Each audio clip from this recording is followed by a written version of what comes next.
My paper is on solving the affordable housing scarcity crisis in the United States.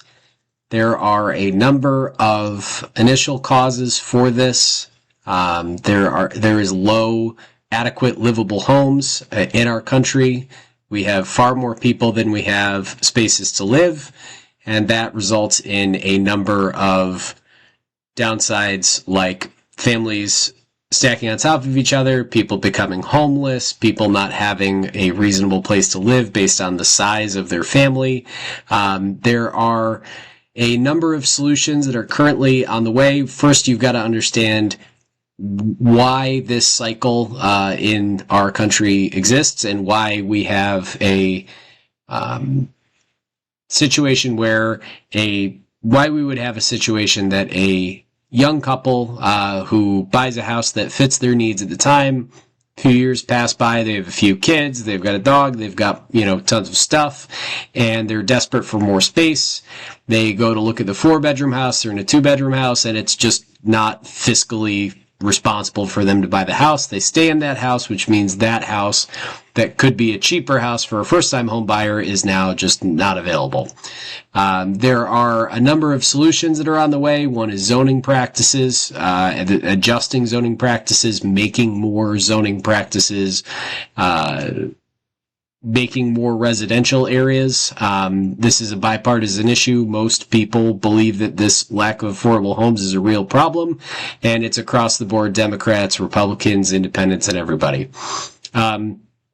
Another situation would be in new builds, to take existing lots or planned lots and make them smaller so there's more homes. So a example would be a 16-acre space is divided into half-acre lots. That's 32 houses. You could simply make it 0.33 acres, and you're getting almost 50 homes instead of 32. A lot of value there on top of that. Converting current large buildings into residential buildings. Old office buildings are a good example. This could be done. On the other end is tiny homes. This is a trend that has existed. It breeds community, it brings affordability, it does a lot of, solves for a lot of things. However, of course, the drawback is that they are tiny homes, and there is a downside to there. So my thesis would be that tax breaks directly to contractors, both big and small, is the best way to solve this. These tax breaks, there are ones that currently exist through the IRS, that is related to qualified energy efficient homes. I think that the best way forward would be for us to take tax breaks that are based off square footage, and there would be a tier. So if you get a house for 1,000 square feet, you build that house, they're going to get a certain dollar amount of tax break for that first 1,000 square feet. Maybe the next 1,000 square feet is going to be slightly less, so on, and it's going to cap it at a maximum square foot per home. Adding that cap will encourage them to build more, let's call them regular sized homes. And then for the really, really wealthy individuals, they've got enough money that they could just pay a premium to have their enormous homes constructed by contractors that might not be interested or might not need to be part of this program with the tax breaks. So on top of the implementation stage would be pilot programs in small areas, and then move this to maybe statewide, and then move it eventually to national.